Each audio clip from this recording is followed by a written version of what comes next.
Welcome, everyone, to the CryptoCannaVerse Show, an international faith-based show where we help entrepreneurs within the 5 C's: Christ, cannabis, cryptocurrency, cybersecurity, and certified public accountants. Here at the CryptoCannaVerse, we help entrepreneurs in growing their businesses by connecting them with advisors, partnerships, and strategic investors. Hosted by Crystal Wampler and Alan Lau, and today our guest co-host is Bill Decker, partner in Next Chain Ventures, business builder, CMO, and lover of good music and bad jokes. Welcome, Bill. Thank you. Bill, can you go ahead and tell our viewers and listeners a little bit about yourself? And I'd like to hear a bad joke. I'll do the bad joke first because that'll tell you exactly who I am. You know the difference between marriage and crypto. When you get divorced, you only lose half your stuff in marriage. Hey, there aren't a lot of good crypto jokes out there. That's a good one. You can probably tell I'm a former stand-up comic. You might have recognized me from my movie career. I played the bald guy in Goodfellas, and I played the bald guy in Karate Kid. I also played the bald guy in Godfather 1, 2, and 3. I'm just playing with you. Dangerously close to being typecast. Yes, I know. It's a problem. Matter for Halloween, I put on a wig and my costume is guy with hair. So grew up in New York City, refugee from Manhattan, spent 25 years in traditional marketing and sales. The biggest thing that's missing in this industry, the biggest thing. When all else fails, it's marketing and sales. Written a bunch of books, wrote for the newspaper for many years, lived overseas for 16 years, speak a bunch of languages, have been in our space about 8 years. CMO of a couple of large companies, CRO of a couple of large companies, sit on the board of Next Chain Ventures, which puts money and people who need money together. Thank you so much for that introduction and those terrible jokes. Terrible.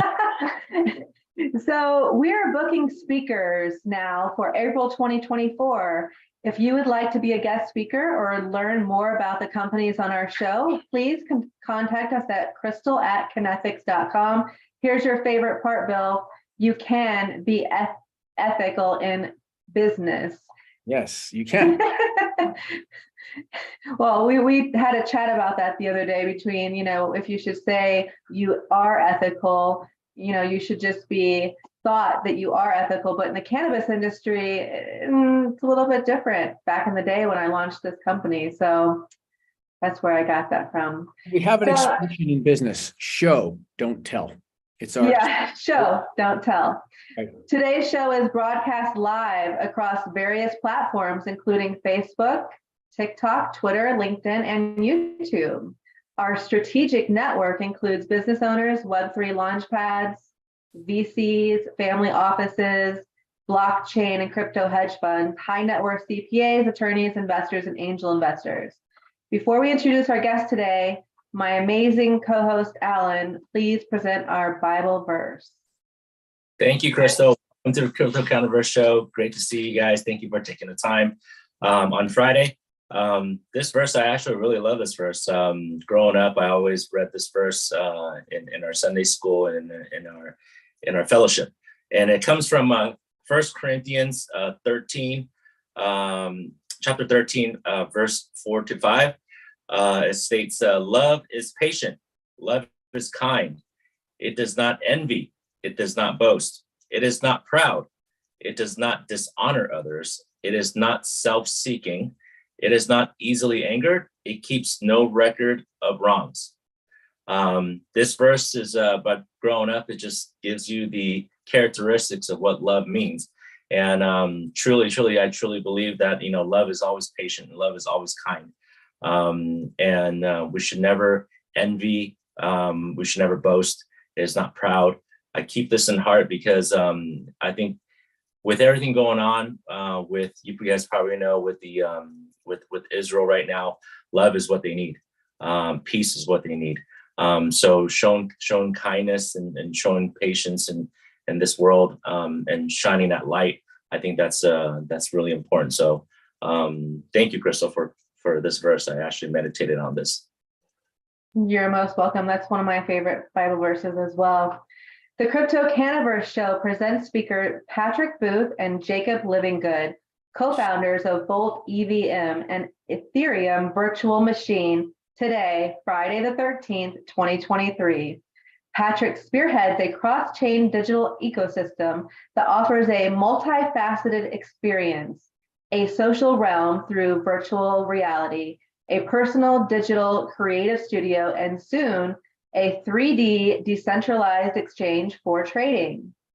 Jacob Livinggood, a 7-year digital creative, commands a following of 322,000 enthusiasts across his Web3 brands or Web2 brands. His transition into blockchain signifies a mission to catalyze positive change in the tech landscape and promote awareness of various facets of Web3 technology. Before we start with Q&A, we're going to have Patrick Booth go ahead and give us a demo of BolteVM. Okay. Hello, everybody. I'm Patrick. I'm going to go ahead and just turn off my video camera and showcase what is a purple Lamborghini in front of a podium inside of the BolteVM world, currently active on Resonite, which is a game engine utilizing Nanite from Unreal Engine and the Fruxius engine. You can find it on the Steam store. It is a fork of the Unity protocol, which you can find out more details about. But I'm going to sort of divulge from discussion of that protocol. So this right here is the #1 meme within our community for the Purple Lamborghini launch. This right here is a producer who made an amazing track in our community, and he received $100 based on his contribution. And this right here is a DJ who pretty much won a TribeXR Bolt sanctioned tournament to kickstart this sort of LP that we've created based around the data that you can find on our website at boltevm.com. So I'm going to go ahead and walk upstairs and sort of give you guys a grand tour of the place. It is modeled after a computer, right? As if the Ethereum Virtual Machine would be a place, i.e. a nightclub or a sort of like co-working space where you can also code and experience music, metadata, and everything together in real time, pretty much with your peers, your colleagues, etc. And it's an open data set as well. So mind you, this is where people could sit down at a table and sort of like have a conversation, enjoy a bit of fake hookah if they wanted to, perhaps. And then, of course, we can go ahead and run over here to the brains of the operation, the actual I/O, the input-output, which can control the sound, the skyboxes, the color of the world in real time, the direction of the light show, etc. But my favorite thing about this is the skyboxes, being able to just change the skyboxes in and of itself in real time. And of course, this is all a matter of taking the data and utilizing it in a modular sense. You can take and repurpose the data and make smart contracts with it, metadata for smart contracts and NFTs. But you can also utilize the data in a way where it's just for, public relations and doing business on, I'd say a personal level, practically inputting photos, showcasing your art, etc., doing 3D sculpting. And this right here is our GigaOrb smart contract, sort of like our relayer, our CCIP, which we've sort of like created as an installation for any artists that want to utilize our protocol and do exactly that within Pulse Chain. All of our contracts right now are pretty much fully liquid on Pulse Chain. We've launched fair launch LPs, which have done well over $100,000 in volume as of July this year. So I'd say this is a brief overview of what our product is, what it does, how it functions, just a shallow level. And of course, anybody listening can sort of find out more on our Telegram, t.me/BolteVM as well. So yeah, happy to discuss. And thank you So very much. are for they renting this space from you, or is it just where people can come together to talk about? Well, the thing is that it's not necessarily something you rent, right? It's something that you own. Technically, as soon as you mint the meta key, we give you your own world orb. You can spin up the world orb and access the data at any time. And not only that, it also comes with your own personal blockchain over here, an actual 3D blockchain object that you can actually call, mine, mint, distribute tokens through, etc. It One second, seems, let me go. seems very robust. I always ask 4 very basic questions. And really, that's what's missing from our space, guys. There's an expression I use called hide behind the demo. And I don't like to hide behind the demo. So who's the customer? Let's start there. Great question. Oh, So our customers so far would be the people who are utilizing the tech and who've acquired meta keys. And there are over 100 minters of meta keys and purchasers of meta keys. And they are typically, small independent artists and creators that see the potential of this sort of like soundstage and want to utilize it in a way where they can sort of like take it from Neos or Resonite and put it into spatial, or put it into over the reality, OVR, or they want to sort of like create a Unity project, which we have a Unity project as well on our GitHub. Feel free to look through the code, and you can find that referenced in our Telegram. But So it's more so not just those people. It's also DJs that are in the TribeXR community. They sort of come to us to sort of be heard from our audience as well, and the people that have sort of like collected and gotten involved in our protocol too. So I always break everything down to kind of 12-year-old understand it. And I find that that's the problem in our industry. Remember I said we all have the exact same problem, we all do. We speak on a tech level that a 10-year-old can't get, or a real customer can't get. So when you say DJs, small artists and creators, these are people who will actually pay you to own a piece of this space. Technically, to own a access key, right? To then have access to the .blend file, to then also receive, ongoing retroactive airdrops, and also be a part of a community, right? An actual tribe of people, of DJs and creatives and other entrepreneurs. Okay, so these are the people who will spend money. Yep, okay. Who have already, yes. So now we know who the customer is. Now, what is the customer's problem?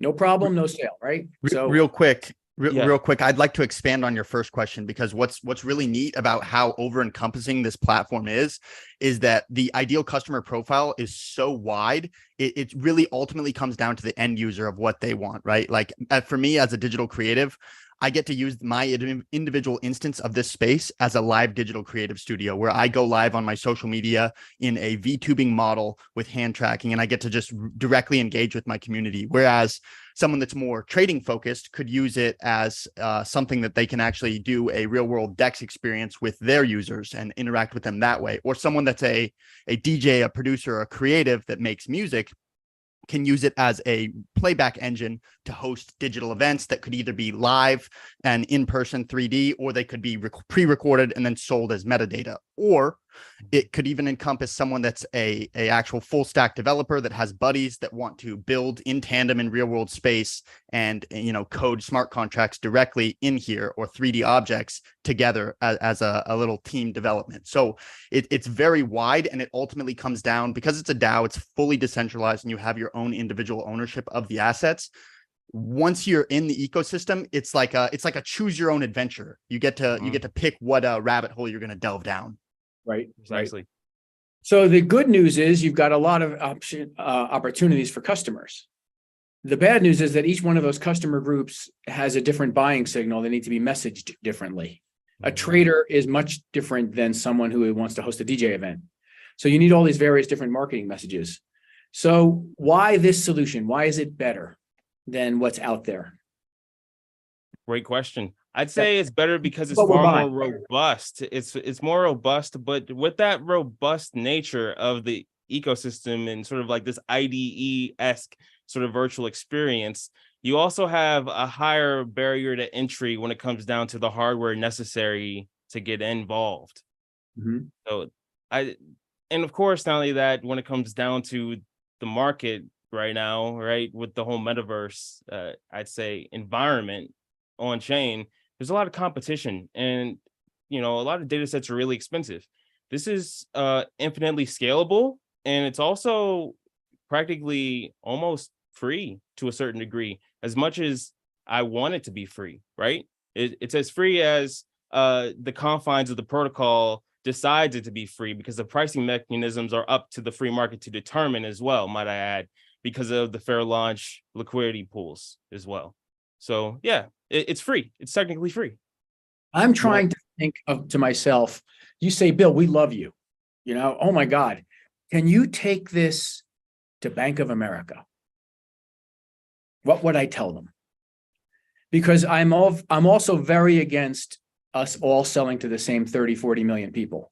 It doesn't make any sense to me. We're plumbers selling to plumbers, where there's huge switching costs. Don't use that conference area, use mine. Don't buy Solana, buy Ethereum. It's so much easier to break into new markets. So let's take Bank of America. What would I tell them? Well, you could tell them that we're doing far more than 5% on our LP when it comes to ROI, which is substantial. You can see that through our Dex feed. If you wanted to take this to a banker, right, and just sort of like tell them what's actually going on, right? If you wanted to like present this as an investment opportunity to an investment banker or a hedge fund, you could show them our mechanisms of yield, which is potentially quite lucrative. But that's not necessarily the whole story, though. That's not the entire story I want to tell to the market, and not the main reason why I got involved in this industry in the first place. I'm technically in it for the tech, and the yield and the money came second. Mind you, I've been utilizing Ethereum since it was practically $10, $5. I love the technology. I've literally put food in my mouth that I paid for with Ether. You know what I mean? When it was really low. So like, I just really appreciate like the malleability of the data and sort of like understanding what the data can provide to society at like, sort of like a bird's eye perspective, if we just truly embrace decentralization for the better or for the worst. I love that. And I want to go back a little bit to address your question, Bill, before asking, how do we address this to a Web2 financial institution, to address the why, right? The why this protocol and what is this? What I want to say on that is like a rising tide raises all ships, right? Like if we call this back to like Gary Vee with VeeFriends, right? He's trying to build a new Mickey Mouse. Like the digital IP of it overall is like this gigantic thing that's going to be all encompassing and break beyond the borders of Web3. So it's well recognized, make children's books, all this stuff. With how vast it's like a blue ocean, how vast our protocol is. Think of BolteVM as sort of the IP umbrella, and then each of the individual niches that you can delve into are each their own thing. So not to call it back to, financial gains, because that's not really what this is about. We're trying to build something that people can use. But if we were to look at the financial gains, someone that's just a VTubing creative that just wants to be involved in the ecosystem to use it on their own and build their community, they will overall on the long term reap rewards from, say, a large DJ or producer using the ecosystem as a audio media playback engine for digital raves, and vice versa, right? So that's how I see it. It's like the interoperability of all these different niches. And even if like a VR creative doesn't directly network with a developer that's building in 3D space directly, they're not like individually tapped into each other, they're still involved in this similar like synergistic community. So they're still together. They have a pair bonding to each other. Even that's like a commonality that they can mutually bond over if they did talk. You see where I'm going with my questions, right? I'm simplifying. I always ask a question. I was trained in sales in New York City. There's an expression, no problem, no sale. So if I were to go to Bank of America, I would have to say, well, what problem am I solving for them? All right. They're not interested in community. They're just not. They're interested in making money. That's their bank. That's what they do. I might walk into the Bank of America and say, next time you have an event, throw it here. Right? We've got a more robust tool. Don't do the other e-conferencing platforms because they're awful and they're not fun. And if they're not fun, people don't come. It's all about attendee time, right? Or I might say, here is that storeroom where you can have the hookah and have a private conversation there. So it's got some of robust feature, right? Or if you decide you want to have a contest right then and there and start awarding Bank of America bucks or Bank of America tokens or even Starbucks, we've got that set up, right? So you see where I'm trying to take it. Precisely. Because I think the tool is very, very robust. And it's not necessarily just about the tool. More so, it's about the data set and how the data could be sort of like utilized in an open, trustless manner as well, which is, I'd say, kind of like almost the main selling point as to why people go to crypto in the first place. Really, it gives people a chance to sort of like define value, right, and also define how they're perceived by the ethos, which is interesting in and of itself. Just taking those sort of like preconceived notions of what society thinks you should be, and then just sort of like crumpling it up into cosmic dust and then blowing it out in as like, ether, you know what I mean? And then creating who it is that you really are, right? In a sense, metaphorically, of course, speaking. Right. Now, when it comes down to like taking this data and utilizing it, anybody can sort of like decide, yeah, I like this truss. Yeah, I like this table. Yeah, I really like the way these RAM dims look. You know what? I like the 3D models of the skyboxes. I'm just going to pull all this data and use it the way I see fit. You know what I mean? And then they can sort of make their own worlds from it. They can utilize all these different handmade objects that weren't generated by agents, that were generated by a real person, and then repurpose them as they see fit, without my permission, without the permission of the DAO as well, which is the way it was supposed to be, right? And it's the same thing with the Bitcoin code and to a certain extent, certain parts of the Ethereum code base as well. So that's really the idea of this thing. It's also about like the triangles, the actual assets, the 3D assets, because we're moving into this new reality, augmented reality, where there's going to be a substrate layer, a visual substrate layer over all these different platforms, like it's practically the new billboard of sorts. And there's going to be loads of data, surfacing on that substrate. And we really just wanted people to have, a means to create experiences and create contracts and metadata that can live on that substrate. So, yeah. So, Michael, I met your better looking partner. I'm kidding. Who's that? Aren't you partners with Ken? Yeah. Oh, yeah, with Kenny. Yeah, you were on last week with Kenny. Yeah. He's got all that hair, Yeah, we just got back from London last week. It was a lot of fun. I have some questions. I want to ask. That's why I called on you without even being nice about it. Thank you. So, say I'm just a consumer. I'm someone that's interested in this product. How easy is it for me to come in, purchase this, and get spun up? Because what I see is this really great system, this modular system that people can build on. But if I'm the average consumer and I go, man, you know what I want to do? I've got the little YouTube channel that I'm starting out and I want to throw a community event for my listeners. How hard is it? How hard or how easy it is? Because it seems like with all these modules also comes a learning curve of I need to know these other scripting languages to really take advantage of this. Or what kind of plug and play features are there available just for the everyday average guy to come in and utilize this? How much customization are there? Is there a place where they can get, you talking about importing other 3D models? Is there a place where they can get prefab models? Can you go really deep? Can you adjust the DMX lighting rigs and some of the effects? Like what level of customization is there? How easy can it be, and how difficult could it be if you are like because it seems almost like middleware. Like it's not necessarily geared for the end user, but for someone to build or expand on a product for their community or their clients or their customer base or whatever.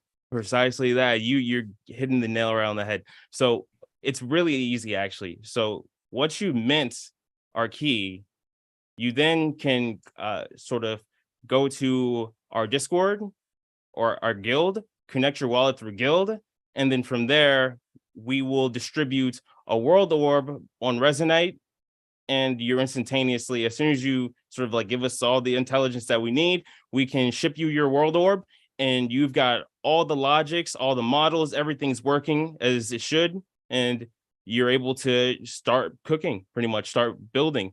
And you're right, it is practically middleware, and there are nodal languages that are running underneath the hood that you're able to reverse engineer and then decipher and then sort of understand. And if you choose to dive that deep, we do have alternative tools that are community tools that we can also share with you if you want to learn more about that. And a lot of these different systems are actually coded in C# as well, like for the most part, and then turned into nodal logic systems. Okay. Yeah, that's what some devs choose to do. But there are a lot of devs that work the other way around, and those objects typically break. They're not as malleable, and they're not as like permanent to a certain degree within the engine. So, you know, everything has its place in this engine, on the Fruxius engine, and it's also based around C# syntax. Just a heads up for any dev that's watching or listening at the moment. So, yeah. So, real quick, Michael, I want to add, because he gave the whole technical, the spin-off. And as someone that's a digital creative, non-technical, I'm not a coder, I'm not a developer. You know, I know how to use no code SDKs, but that's about it. Right. So for me, right, it's just a game engine that you can jump in. It's a WASD control there. You go through an intro tutorial, and there's multi-worlds, and like an experience that I had, not directly in Bolt, there's multiple worlds of all different users that build all sorts of stuff. And I was in virtual reality running around. I went into this world, and I ended up playing this Yu-Gi-Oh variant 3D game. It was a board game with a 9-year-old that was also in virtual reality, and he was teaching me. So, I mean, maybe that kid was like a savant and he was a coder, but I think he was just a little kid that was just playing a video game in 3D virtual space. And so for like, from the beginner perspective, outside of, you know, I'm a coder, I'm a developer, I'm doing all this stuff, I understand all these coding languages, and I can do it in real-time space. You can be just a gamer or someone that's just a community member that logs in, doesn't have to go into virtual reality, doesn't have to have a in-depth understanding of all these technical things like coding, and you can just play the game. And there's a open source library that you can grab all sorts of different assets that do all sorts of interactable features as well. Once you're in the world, even in your own private Bolt world, you can set the settings to public. Last night I was on, and there were 700 people live and active in Resonate. And so you can actually set it to public, and then other individuals that are either in 2D or 3D can come and join. And I've done that several times to just try and get some conversation flowing. And it is crazy how sometimes it'll be a 9-year-old that wants to play Yu-Gi-Oh with you, or sometimes it'll be a full stack developer that has 10 years in crypto experience and knows a lot of stuff, and you can pick their brain. So the level of spread between, you know, you can do this and you can get involved in this ecosystem as a complete beginner that just wants to use it as a creative engine, or you can be a full stack developer that wants to use this to, you know, make all sorts of meshes and use it for metadata for NFT projects. Sure. Okay. So quick follow-up. So how easy is it for me to come in and go to this open source library and slap some of this code in here and alter and customize as a non-technical person? Yeah, I'd say as easy as pie, pretty much. It's a matter of like playing Call of Duty, you know, mouse and keyboard. If you don't have a VR headset, you can literally walk around with WSAD, press spacebar to jump, hold shift to run. And then from there, you're able to switch between all these different tools from the 1 through 9 keys. And all these different key binds have different tools on them, which are doing different things. All you have to do is just learn those different tools, almost like you're learning different weapons in a different video game of sorts. Well, I mean, I understand interacting within the space, whether it be VR or 2D, but say I want to do some of the deeper customization, and I'm not a really technically proficient person, but is there a way I can see this library, load these, you know, SDKs or APIs or whatever they might be? And I understand the second part of this is I understand you're committed to the open source, which is very novel. And you guys are very, very into the ethos, and I solely appreciate that. Are you missing an opportunity for community-led coders to come in and actually build a marketplace that's monetized so that creators can also come in and interact with this, even if they may not be users, but to create some sort of marketplace where there's 3D models or objects or different effects and things like that. Is there a potential there for that? Oh, 100%. Like I was saying, we're utilizing Third Web Stack currently on our Unity project, and we're all about letting people pretty much have the reins to the platform. Pretty much you can download the Unity project, understand what the Unity project is built on, like the versioning of Unity, and then just literally tap into our Dex interface and tap into all the sort of like bells and whistles that is Bolt right now, and start coding and building your own marketplace in real time on top of the Third Web SDK. Okay. Yeah. I'm always interested in where Michael was kind of going, which is the novice. I don't understand how to do anything, but I want the benefit of the tech. Yeah. Well, I also want to would- lean in. Oh, sorry. My apologies, Bill, because I I always- didn't actually fully address his question as well. And I didn't answer your question too, right? I answered what I needed to answer in order to just sort of like keep the conversation flowing. But like when it comes down to like getting deep into the software as a novice and somebody that's just, you know, is learning for the first time, it's actually pretty simple. It's far more simple than like actually downloading, installing Unreal Engine and Unity and trying to learn really difficult. And it's actually simpler in a way where like you can create with a friend and learn with a friend, and that expedites your growth, right? Your knowledge. So if I can add as that beginner perspective, right? Like so the way that it opens when you're modifying a 3D model, it opens as like a interface menu, and then you can click into each of the individualized layers for each like individual thing that moves or does, or a texture or this particular part of the model, and then you can niche down into each of those things and then start modifying them individually. Pat will show it here. And so what's really cool about it, so I've actually, I was new to this, and what's really neat about the fact that this, you can set to public library and have other users. And again, like I said, you'll meet random people that are way more experienced than you. I actually created my original Ready Player Me, which is just a baseline free 3D asset model.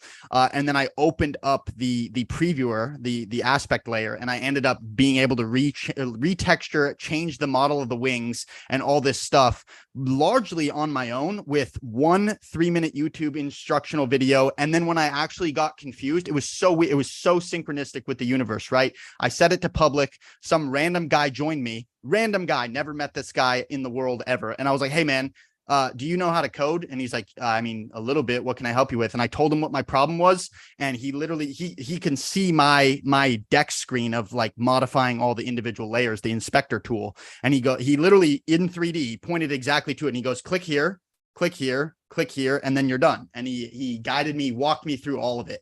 And so like even if you're a beginner and it seems sort of overwhelming at first, it ultimately comes down to like just operating menus. You don't need to physically type in the code, and it's all built into that, which is really, really neat. Pat, can you click onto an avatar and open up the inspector tool so that they can see the window and breakdown of the layers?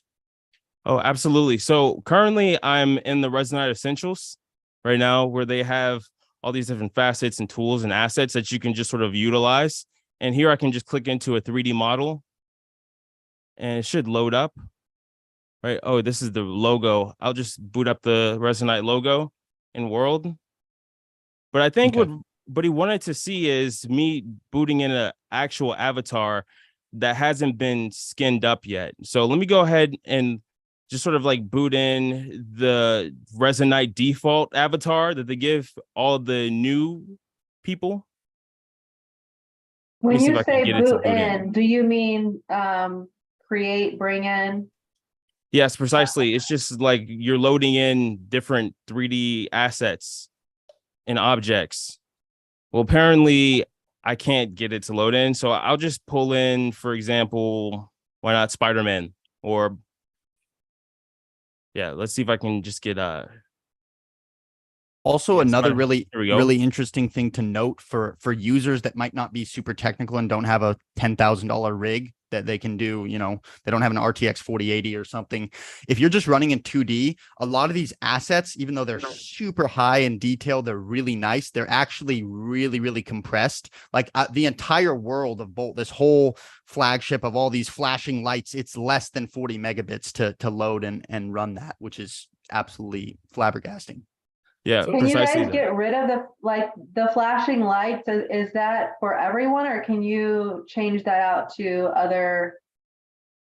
So It's this all is customizable. it is completely customizable. So I can right now is moving to a beat. Let me go ahead and move the menu down here. And mind you, I can actually put in the live stream of this conversation into the world right now. And you could see exactly what everybody else is seeing in the net right now if I really wanted to, but I won't What do do you that. mean? Currently. Can you break that down in layman's terms? It would be a feedback loop, essentially, like, so you would be seeing what everybody else is seeing after the fact, right? Like after the latency, right? After the server relays the web RTC or web RTMP data, right? So as soon as it goes through the pipelines, it'll be inputted directly into this world, and then whoever's in this world will be able to hear exactly what we're saying right now. And So you can open a browser window in this space and basically log onto YouTube, and our stream Yes. would be on there. Yes, to translate that to end users. Yeah, you can literally feedback like Twitch or Facebook Live, any stream, and it'll pop up on all the monitors in world so that you can use it as a live stream audio playback engine. Precisely. So it would pretty much just be this video input field right here on the menu. So you can come in here and then type in whatever link that you want to type in, right? So it's like HTTPS. Okay, let's right, go / etc. Right? Because we're hiding behind the demo. Yeah, I totally understand what you mean. Moving, so I'm going to have to take like a Dramamine or something. Thinking the same thing. I was like, I want my mommy over here. But it's very interesting because it also follows the conversation. You're in a million places, and so on the demo as well. Delicatessen Association of America, 50,000 delis. These are businesses with cash flow. What do you do for them? What do you do for them? I'm running the Deli Association. I got 50,000 members. I contact you because I don't like necessarily basing any kind of business on selling to people that don't have any money. I just don't think that's a winning strategy. And that happens every day in my field. I see these people, oh, we want to help the artists make money. Well, that's lovely, but they haven't got any money to pay you. You know, it's a very esoteric, nice thing. But the reality is I get everything I want on YouTube for free. You're going to have a hell of a leap convincing me to pay and worry about the artist because we're capitalists. And the artists themselves can't pay you. They're hoping for a magical commission. But let's go to someone who has money. Let's go to brokers, banks, deli owners. These guys have money they can spend right now. How do you help them? So if I understand the question correctly, how do we take the Bolt ecosystem and adapt it to the business of a deli? Yes, or an association of delis. Yes. Okay, association of delis. I think it's an interesting, thought experiment. I think what could be done for this digital world is it could be like a marketing resource for them where they spin up like different marketing campaigns, use metadata from inside the world as their advertisements or their campaigns, right? That's what initially comes to mind. I'm sure there's other use cases. Pat might have some kind of a idea about that, actually, but that's where my mind goes. Further into that idea, actually. In fact, I would create avatars for them, really, right? That could actually hang out inside of Bolt, right? And then sort of like talk about Bolt. You know what I mean? Like you walk up to the avatar, it's embedded with artificial intelligence, and it's pretty much talking about, oh, hey, you guys enjoying the party? Here, have this meat stick, this turkey meat stick. Yeah. You eat the drumstick, right? And then all of a sudden, your avatar grows wings, and the wings, allow you to fly for a brief amount of time, right? Or let's say just as a brief example. And then like based on the color of the world, right? That's the trail that the wings are leaving behind. Just sort of like a brief example of, the sort of like marketing campaigns and sort of like avatars and assets that could sort of like serve as like a fantastical fantasy of sorts that might actually work better than a traditional commercial. And I can also mint my own Delhi Association token. Yeah, exactly. True. Right. To that. Yep. Or a Reuben sandwich avatar, which is what I would want. Because you can't beat a Reuben sandwich. I don't care what you say. Even an electric one? Hey, man, I'll take it. Extra sauce for me. You know, yeah. That actually sandwich was named after a guy named Reuben. I don't know if you're aware of that. Yeah. Oh, okay. As opposed to the ham and provolone, which was named after ham and Sam Provolone. Yeah, 2 guys from Brooklyn. But it's a good question because it's where's the market fit for outside of enthusiasts, outside of VR enthusiasts, outside of people who clearly, I mean, this is a position to kind of be like this dance club environment, which I'm in love with. Dance music brought me to blockchain when we were sitting in warehouses almost 30 years ago, talking about how we're going to change the future. And we were talking about things like VR, we were talking about digital economies, and now here I am building this stuff. Right. So I really like that. But I think that the biggest challenge for you is finding the market fit and then being able to promote that. And like Bill said, with, in all these different channels. So really fine tuning,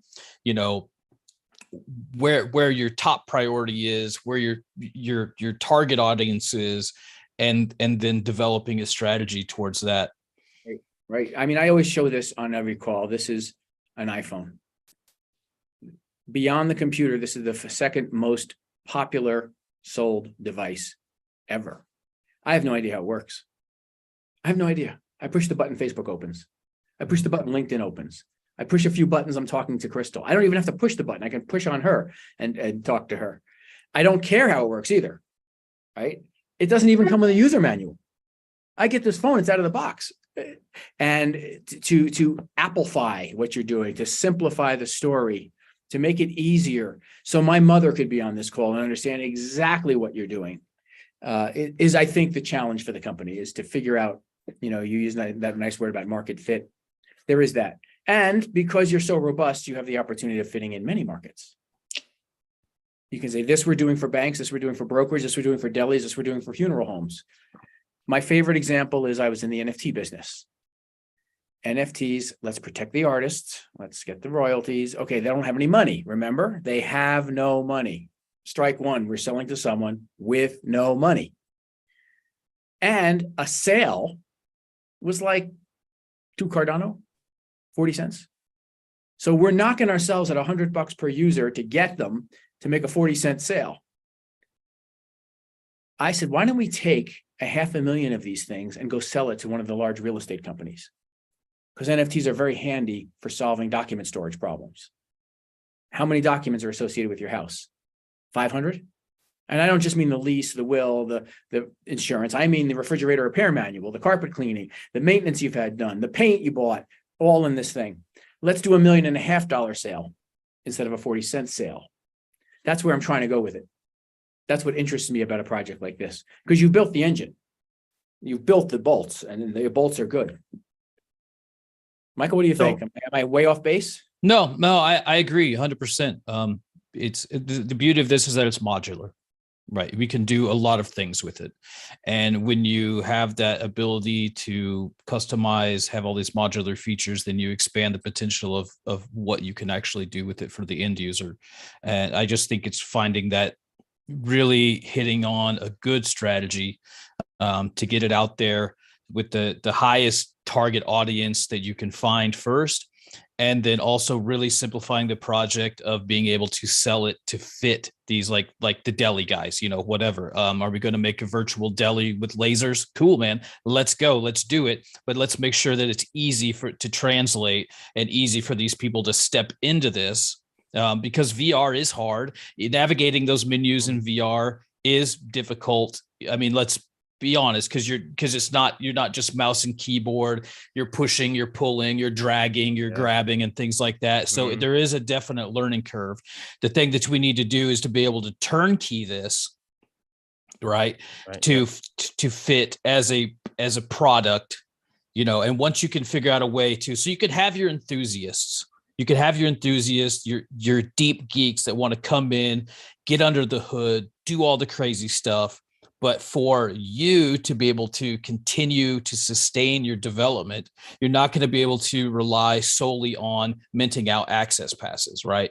I mean, you can bootstrap so much, right? But you've got to find a way to turnkey this, to have to be able to sell it so that you can keep doing the nerdy stuff on the back end and making it really cool. I agree right there. Automating the whole flow and making it now, like, even like with account abstraction, and just sort of like taking the data and making it seamless, just like super smooth ecosystem where people don't have to worry about, oh yeah, let me acquire this currencies, now I can do this, right? They're just like, downloading an app or like, simply like logging in, and then everything just works. It all just works.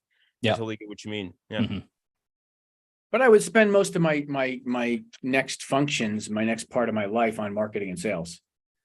I talk to companies. I talked to one company. They spent $4 million on their software. They have no customers, and they're working on version 2. It's like, guys, really? Awkward. And the people who understand the tech are so small, right? But I have 50,000 members in my deli association, and I need to engage them. That's my problem. Mm-hmm. I need to get them involved in my meetings. That's my problem. I need them to continue to pay the dues. That's my problem. And I need to show that I understand up-to-date technology, and that's why I should be director. Fair. As opposed to how it all works. I don't really care. It's just like, I don't care how this works. Mm-hmm. And I know that sounds like a hard thing I'm saying. No, it's logical. Everything you've done part one. You've done the big work, right? Yeah, and not only that, like, we actually have users and actual people. It's not like I'm just about to push upgrade. Nobody's using it, right? Yeah. So Do you guys have how-to videos, like YouTube videos made, so they can come check out BolteVM and this is how to do this and this is how to do that? Well, actually, what we've done is we've created a sort of like community where other people from other communities have decided to make those videos for us. So we've inspired other people to do that, and then they've shared that around in their networks, and we've just sort of like utilized those assets and whatnot. So that's actually a very good metric. Mm-hmm. When you have people coming in and creating videos and how-tos for you, that's a good metric. That means that people are using your platform, that they're interested in it, and that they think there's value in it for them to share their knowledge and what they've learned for other people. So that's a good thing to have. Also, with the prospect of sort of turnkeying a system with, okay, how do we plug and play a Web2 established business, your financial institutions, your deli owners, your movie theaters into, a use case for this tech and this particular project? I think that's a really interesting thing to prospect. And I really do think, because it's so, diverse in how we can build on it, that there is an individualized use case for each of those well-established Web2 companies, given that, we have a little think tank and figure it out for each of them. But I do think, as far as the prospect of it being totally, one and done prospect turnkey for everybody, I think it would be more of an individualized basis because you're not gonna have the same net result for a deli that you will a movie theater, right? It'd be a lot easier. No.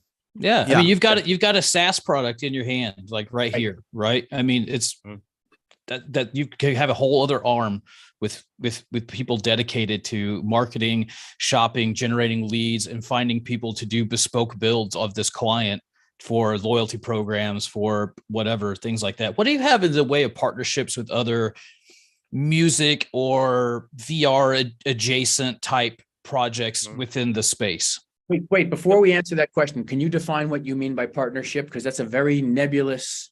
Collaborations. What does that mean? Well, do you have any synergistic relationships with other people who are building similar product within the space, like mutual, Sand Salad, Pixel Links, anything like that? Mm-hmm. It has to be mutual, 100% mutual. Have you guys heard of Gala? Yeah. Well, sure. Yeah, of course. Okay, so Pat and I are both involved in the Gala music ecosystem, because there's a tandem space. There's an overlap there as a founder nodes holders. Yeah. Nice. Very good. Yep. Yeah. And mind you, I sort of like onboarded BT, as I said before and whatnot, into the space, and sort of like, he kind of is really instrumental in that protocol at the moment and whatnot, and what they're building over there. And he sort of like gave us the means to have access to that IP and sort of like have access to larger than life money, more than money can buy opportunities and stuff. You know what I mean? Like, it's just small Amazing. things like that, right? You know, so Yeah, BT is a world-class name, so that's, I mean, that's great association to have. Just like Deadmau5 is doing, like with Pixel Link and things like that, and you know, so I think it's very cool. But I would look to seek out also where you can collaborate with these other people building music metaverses, and see if there's a way that, you know, you can, where people can walk out of one door and into another, and that there's ways to share communities and things like that under this united love of music and technology. Man, you know, I'd love to do that, but there's a lot of red tape working with some of those companies. I'd have to sort of like, you know, you're working with the sandboxes and the Decentralands of the space, right? Like, it's either I work with like a dev shop that has a bunch of parcels, right? Or I work with them officially. That's the way I see it. And I really want to work with them officially. I don't want to work with some dev shop that just owns a bunch of their software. Are you folks looking for funding? At the moment, we are openly, like, I'd say, oh man, it's such a strange question to answer. We're openly, like, based on Pulse Chain as a pool, a fair launch pool. And we don't have like a company bank account or anything along that lines. We don't have a cap table, right? We wanted this thing to be organic, right? We wanted it to be like a part of the ethos and software, not necessarily like formating a massive like corporate entity around this idea, but we'll have a holdings corporation that does exactly that. And when we do raise equity and we do have all those things in order and whatnot, I would be more than happy to have that discussion. But at the moment, we're pretty much just an IP crypto information pool. And that's where majority of the funds are coming to keep this thing sustainable. And we aren't burning at all. We're actually generating profit. And people on Pulse Chain are excited about what we're doing. And we've got, if you're paying attention to the hash tables, some really cool under wrap software that we've been experimenting with, you know? So yeah, just going to keep it short and sweet with that question. Cool. Right. Yeah. So the idea is, I've already gone through the racket of like, you know, pitching to Sequoia, pitching to Blockchain Capital, which thankfully they backed me. I appreciate you, VC gods, you know, and God and you, Jesus Christ. Thank you very much. I really do have to say that like raising money is a blessing in disguise, because you're able to go to where you want to go faster. You know what I mean? And you're able to do what you want to do faster. But when it comes down to like keeping ethos and culture and like keeping mission alignment there, like there's a lot of consolidation that happens. And like, I just don't think we're ready for that currently. Like, I really, want to sort of like make sure I hit product market fit first and then raise, you know what I mean? And, like I've got a lot of friends in the DAO space. They're like, hey man, even after you do that, there's still like a chance, like, I don't know, like a 90% chance you still fail. And I'm like, you know what? Yeah, you're right. There is a 90% chance that I still fail, because that's business, right? Like the majority of businesses fail. Like that's just life. So yeah. Well, here's an alternative way to look at this for funding. I find that raising money is a full-time job. Yes. And I think VCs are the wrong way to go at an early stage company. Just the 69 documents they're going to make you look at and sign and have to, you really need someone. And there's a transaction cost. You need lawyers, you need CPAs to review this. Whereas, go back to my deli example, we go to the Association of Delis and say, you know what, we don't want you to go through everything. We want to give you the exclusive for trade associations. That'll cost you $2 million US a year or $1 million US a year. You own it, it's yours. We'll show you how to use it. And we're going to give you that exclusive. So what I call client financing. And I've built businesses that way. When I built a media company, I pre-sold the media before it was built. They got Oh no, that's terrible. Why would you do that? They got it at a discount, so they got 50% off. Okay. Funded the company. Yeah, it did fund the company, but still, like, that's just like a strange foundation to build on. That sounds like a nightmare in my eyes. Yeah, well, it worked because of who we were coming to the table. We were media guys, so we know how to do this. We're going into the 3D printing industry. We're going to be the CNN. Here's our sample stuff, and I'm going to give you a page a week. Okay. Normally Understood. 20 grand, I'm going to give it for 10. How fast did you get out of debt? Year or two. Okay. No, Year that's fair. Some of these guys converted. Some of the guys said, I want equity instead. Okay. That's logical. It's Just logical. fine. One of the things that comes to mind for me when it's talking about like raising and stuff is that like I won't name any names because I don't want it to be publicly known that there are certain metaverse platforms that I'm not like a big fan of, but whatever comes to mind when you think metaverse, some of these cats they raised because of, again, like you said, Bill, who's at the table, well-known figures, and if you really look at it, their protocol versus our protocol, ours is more robust. We have more use cases. It's more beautiful. There's like serious ability here for scale, whereas these other companies and projects and game engines are, I mean, it's a hollow grave. They've got this gigantic, they're selling NFT plots for, tens of thousands of dollars. And what are you really getting? You're getting a basically Roblox on the blockchain. And it's like, oh, okay, this is a ghost ship. And really the biggest difference there is, one, the names coming to the table, and two, they had the funding for the marketing campaign to reach critical mass faster and get that well-known public awareness in the Web3 space. So I think that's one of the biggest upsides of having a VC firm backing you. But I do see there's with what Pat and I are doing now to build this rock solid foundation that we can then catapult off and reach critical mass and have a parabolic growth. I think there's merit to the fact of, hey, we're gonna adopt a baseline level of users as we get our initial white paper figured out and executed on, and then we don't necessarily need to use the name or the merit of this is what we've built previously, because this is what we've got now. This is where we're at without spending a single dollar. And so you can either get on the rocket ship or miss. Yeah, you're going to need that anyway, because right now you're not ready for VC money, to be honest with you. You're not there yet.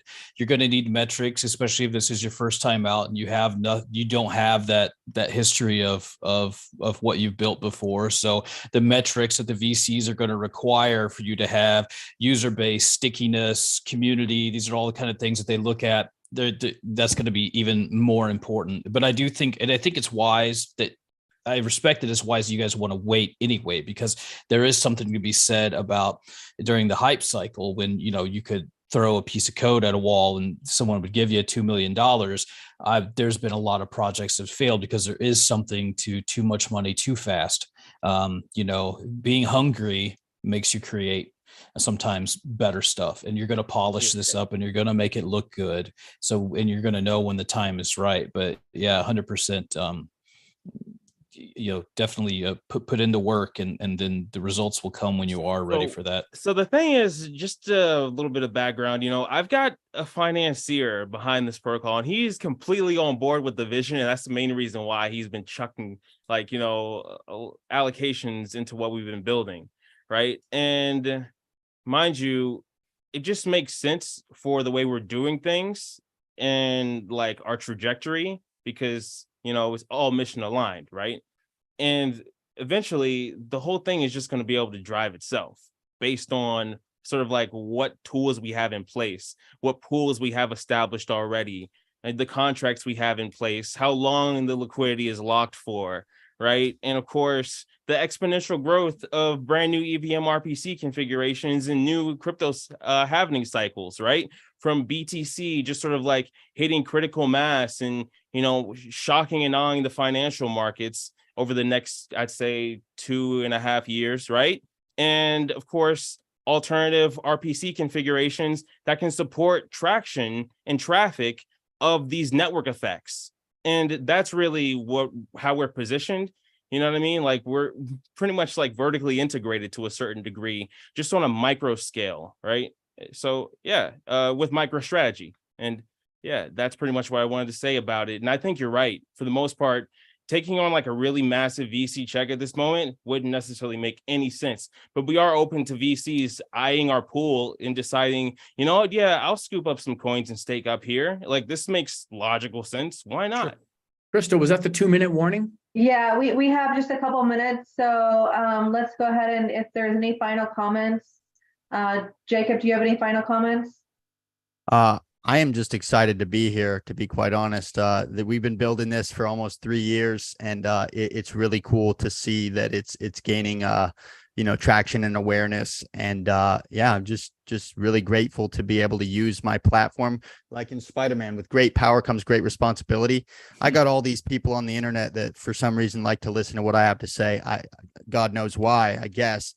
But I don't take that lightly, and I want to make sure that I'm educating them and making sure that they're aware of where technology is going and how they can capitalize on building a better life for themselves, utilizing future-proof tech. Jacob, where can our viewers and listeners find you guys at? We can be found on Discord. It's the Discord handle /BoltEVM, as well as TG is our primary thing, t.me/BoltEVM. And then all my socials and connections are all just my name, JAKEBLIVENGOOD. And yeah, that's really where our ecosystem is. And we'd love for people to get involved with us on Resonite and come hang out in Bolt and learn how it could they could have a customized use case for the tech for themselves. Thank you. And Bill, where can our viewers and listeners reach out to learn more about what your services are?